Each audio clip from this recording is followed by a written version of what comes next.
पहले की बात है। कोल्हापुर राज्य का राजा भैरव सिंह नाम का एक दयालु राजा राज्य करता था। दूसरी तरफ पड़ोसी राज्य सुल्तानपुरी के राजा खड़क सिंह, जो भैरव सिंह के परम मित्र भी थे, मन ही मन भैरव सिंह की लोकप्रियता से ईर्ष्या करते थे। एक दिन राजा खड़क सिंह राजा भैरव सिंह से बोले, मित्र, तुम एक जादूगर हो। तुम्हारी जितनी भी प्रशंसा की जाए उतनी कम है। तुम्हारे लिए प्रजा का हित सर्वोपरि है। मैं देखता हूँ कि तुम हमेशा यही प्रयास करते हो कि तुम्हारी प्रजा को कोई समस्या या परेशानी ना हो, वो सभी सुख चैन का जीवन व्यतीत करें। इसीलिए तुम्हारे राज्य में, तुम्हारे शासन काल में तुम्हारी प्रजा प्रसन्नता और सुख से अपना जीवन व्यतीत कर रही है। सच में तुम एक बहुत अच्छे राजा हो। मित्र, ये सब मैंने अपने पिताश्री से सीखा। मैंने उन्हें हमेशा अपनी प्रजा का ध्यान एक पिता की भांति रखते हुए देखा, इसलिए ये सब मैंने उनसे ही सीखा है। परंतु एक बात बताओ मित्र, तुम्हें अपनी प्रजा के दुख के बारे में कैसे पता चलता है? क्या तुमने अपने मंत्री या सिपाहियों को यह आदेश दे रखा है? नहीं नहीं मित्र, मैं अपनी प्रजा के लिए किसी पर भी विश्वास नहीं करता, बल्कि स्वयं भेष बदलकर राज्य के भ्रमण पर निकलता हूँ और प्रजा की स्थिति के बारे में पता करता हूँ। यदि मुझे प्रजा के किसी कष्ट के बारे में पता चलता है तो उन कष्टों को दूर करने का पूरा प्रयास करता हूँ। तुम दूसरों पर विश्वास नहीं करते, इसलिए तुम एक बहुत अच्छे राजा हो। चलो मित्र, अब मैं चलता हूँ, फिर मिलूंगा। राजा खड़क सिंह राजा भैरव सिंह से विदा लेकर निकलता है। राजा खड़क सिंह भैरव सिंह के राज्य कोल्हापुर को अपने राज्य सुल्तानपुरी में मिलाना चाहता था। इसकी योजना वो बहुत समय से बना रहा था। राजा खड़क सिंह मन ही मन खुद से बातें करता है। मुझे अगर सुल्तानपुरी को अपने राज्य में मिलाना है तो सबसे पहले इस भैरव सिंह के राज्य हित को खत्म करना होगा। यदि मैं ऐसा करने में कामयाब हो गया तो इसके राज्य पर आक्रमण करके विजय पा सकता हूँ। लेकिन क्या करूँ, कुछ सोचना पड़ेगा, और वो भी बहुत जल्द। कुछ समय बाद एक दिन राजा भैरव सिंह और राजा खड़क सिंह जंगल में शिकार करने के लिए गए। शिकार की तलाश में वो दोनों अपनी सेना से अलग हो गए और रास्ता भटक गए। रास्ता ढूंढते हुए वो दोनों एक स्थान पर पहुँचे। भैरव सिंह ने देखा कि वहाँ एक कुटिया बनी हुई है। राजा भैरव सिंह को भूख लगाई थी। मित्र, वो देखो, सामने एक कुटिया है। हम दोनों वहाँ चलते हैं। वहाँ अवश्य शरण और भोजन दोनों की व्यवस्था हो जाएगी। तुम सही कहते हो मित्र, ये कुटिया तो किसी साधु की लगती है।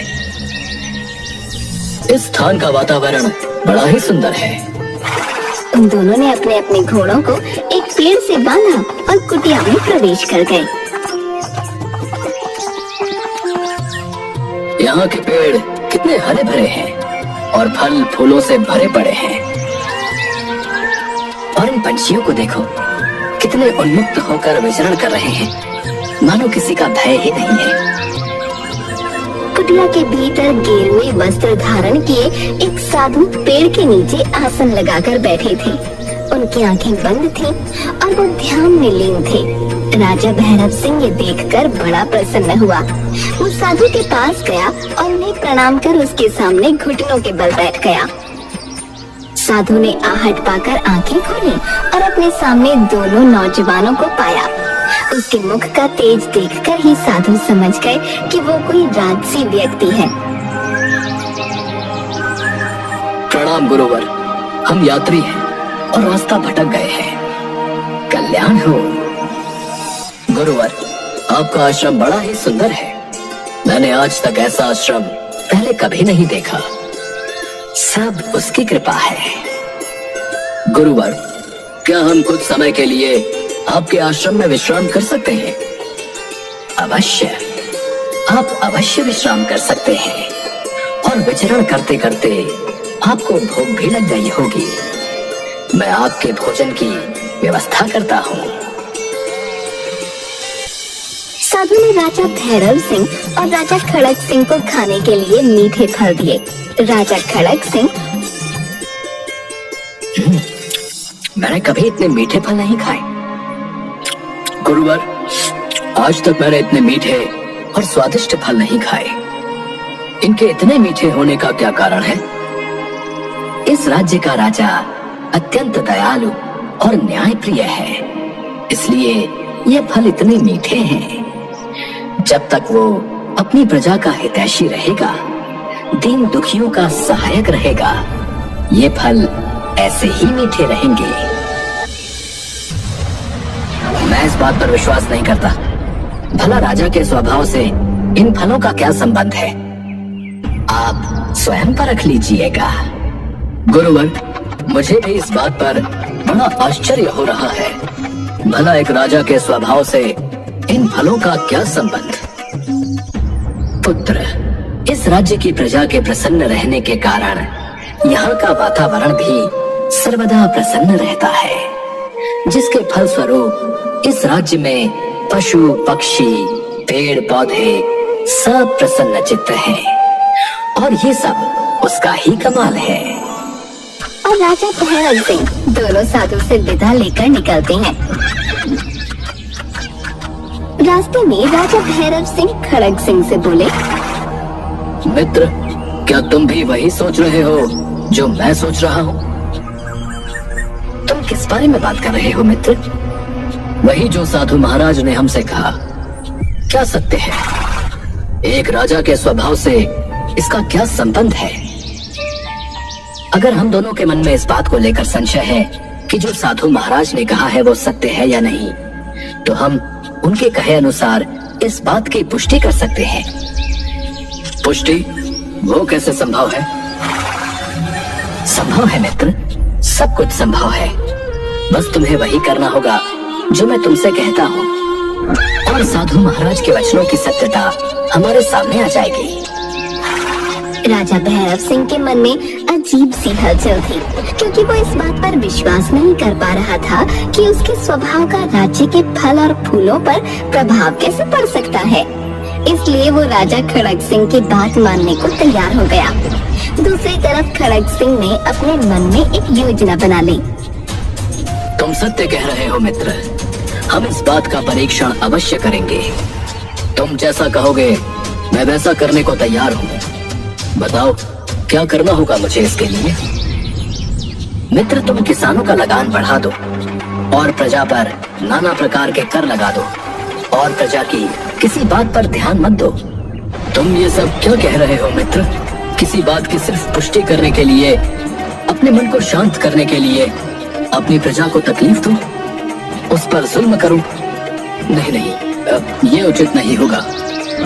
मित्र, बात तुम्हारे मन को शांत करने तक ही नहीं है। बात तो यह है कि साधु ने जो कहा उसमें कितनी सत्यता है।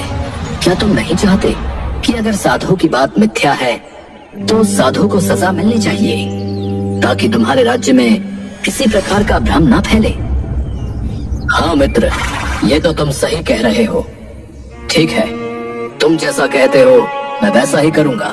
मैं राज्य में पहुंचकर लगान बढ़ाने और कर लगाने के लिए आदेश दे दूंगा। इसके साथ ही तुम्हें एक और चीज करनी होगी। वो क्या?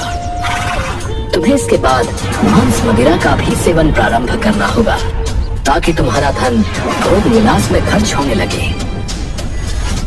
मांस मदिरा? नहीं नहीं, मैं ऐसा नहीं कर सकता, ये तो पाप है। मुझे तो लगता है कि तुम अपनी प्रजा से सच्चा प्रेम ही नहीं करते हो।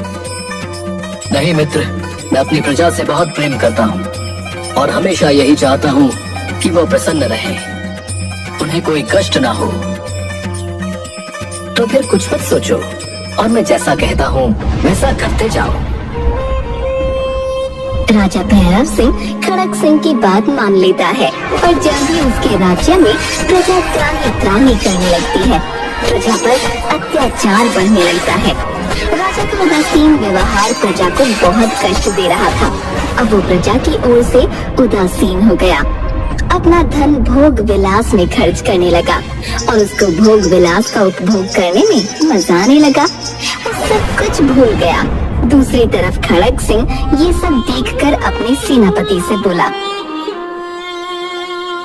सेनापति जी, मुझे लगता है कि बहुत जल्दी समय आने वाला है जब कोल्हापुर पर आक्रमण करके उसे सुल्तानपुरी में मिलाने का हमारा वर्षों का सपना पूरा हो जाएगा। जी महाराज, सत्य कह रहे हैं आप। अब तो कोल्हापुर की प्रजा अपने राज्य के राजा के व्यवहार से बड़ी दुखी है। मुझे तो लगता है कि हमें आक्रमण करने की भी आवश्यकता नहीं होगी। वो खुद ही अपने लिए नया राजा चाहते हैं। खड़ग सिंह ने कोल्हापुर राज्य पर आक्रमण कर दिया। भैरव सिंह के व्यवहार से दुखी होकर सेना ने भी अपने हथियार नहीं उठाए और बिना युद्ध के ही राजा खड़ग सिंह की मनोकामना पूरी हो गई। खड़ग सिंह ने राजा भैरव सिंह को राज्य से बाहर निकाल दिया और उसके राज्य पर अपना कब्जा कर लिया। राज्य से जाने के बाद राजा भैरव सिंह फिर जंगल में उसी साधु की कुटिया में पहुंचा। वो साधु के पास गया। प्रणाम गुरुवर। कुटिया की ये दशा कैसी हो गई? पेड़ पौधे सूख गए हैं, फूल मुरझा गए हैं, फल सड़ गए हैं। ये सब कैसे हो गया? प्रणाम पुत्र, सदा खुश रहो। पहले तुम विश्राम करो, कुछ खा लो, तत्पश्चात हम बात करेंगे। साधु ने भैरव सिंह को खाने के लिए फल दिए। इस बार फलों का स्वाद कड़वा था। गुरुवर, फल बहुत ही कड़वे हैं। क्या आप मुझे इसका कारण बताएंगे? क्योंकि जब इसके पहले मैंने आपके आश्रम के फल खाए थे तो वो बड़े ही मीठे और स्वादिष्ट थे। मुझे आज भी उनका स्वाद याद है। इस राज्य का राजा अब पहले जैसा नहीं रहा। उसे प्रजा के हित का कोई ख्याल नहीं है। वो प्रजा पर अत्याचार करने लगा है। उसके प्रति प्रजा के मन में कड़वाहट बस गई है। इसलिए इन फलों का स्वाद भी कड़वा हो गया है। गुरुवर मुझे क्षमा कर दीजिए। मैं पापी हूँ। मैंने बहुत बड़ा अपराध किया है गुरुवर। मुझे इसकी सजा मिलनी चाहिए। मैं क्या करूं गुरुवर? आप ही मेरा मार्गदर्शन करें। पुत्र, तुम क्या बातें कर रहे हो? क्या पाप किया है तुमने? गुरुवर, मैं ही इस राज्य का राजा हूँ। मेरा नाम भैरव सिंह है। जब मैं पिछली बार आपके आश्रम में आया था तो मेरे साथ मेरा मित्र राजा खड़ग सिंह भी था।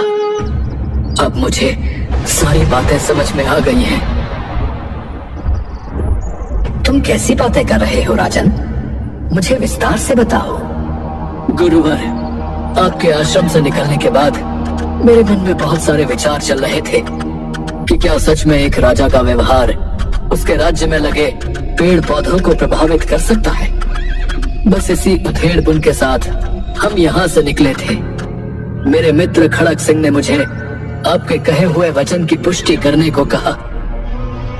फिर क्या हुआ राजन? गुरुवर, मैं भी इस बात की पुष्टि करना चाहता था। मैंने उसकी बातें मानकर अपनी प्रजा पर बहुत अत्याचार किया, उन्हें बहुत दुखी किया। उसके साथ साथ मैं भोग विलास का सेवन करने लगा और अपनी प्रजा के द्वारा कर के रूप में दिए हुए धन को मांस मदिरा पर खर्च करने लगा। इन सब के बीच पता ही नहीं चला कि कब मुझे भोग विलास अच्छा लगने लगा और मैं पूरी तरह उसमें डूब गया।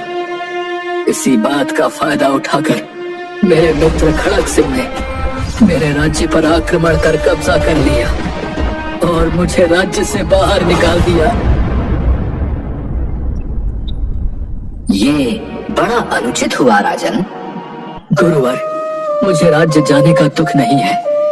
ये तो मेरे किए हुए बुरे कर्मों का ही फल है। परंतु मुझे दुख इस बात का है कि मैंने अपनी प्राणों से प्यारी प्रजा पर अत्याचार किया और फिर उन्हें भूल गया। गुरुवर, मैं क्या करूं? मुझे बहुत पछतावा हो रहा है अपने किए पर। राजन, अपनी गलती का एहसास करना और उसके लिए क्षमा प्रार्थना की भावना मन में आना ही सबसे बड़ी क्षमा प्रार्थना होती है।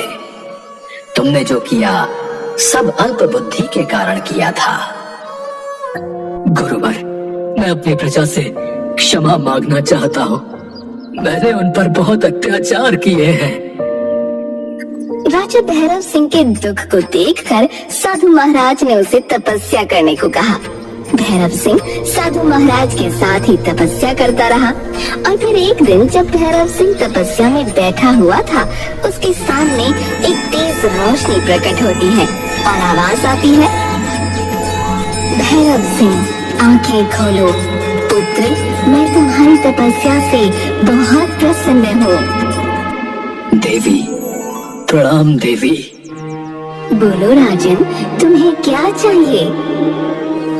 देवी, मैं अपने द्वारा किए गए बुरे कर्मों और अत्याचार के लिए अपनी प्रजा से क्षमा मांगना चाहता हूँ और संपूर्ण जीवन अपनी प्रजा की सेवा करना चाहता हूँ।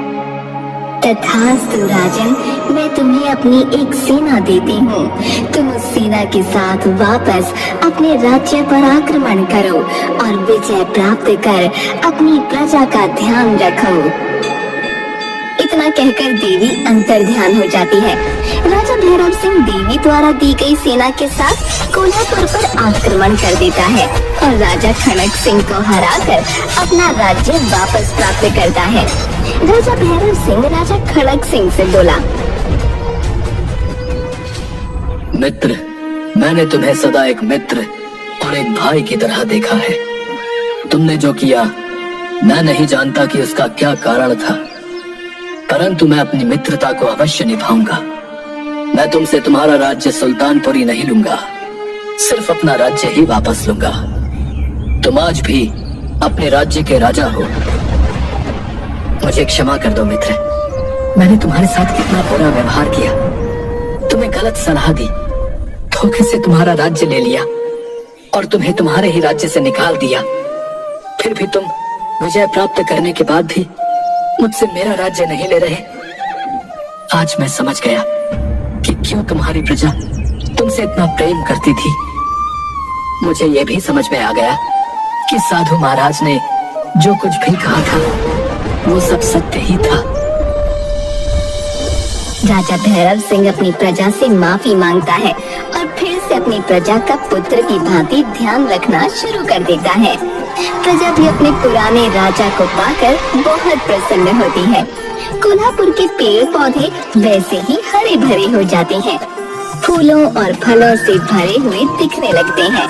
वहाँ का वातावरण पहले की भांति बिल्कुल शांत और निर्मल हो जाता है।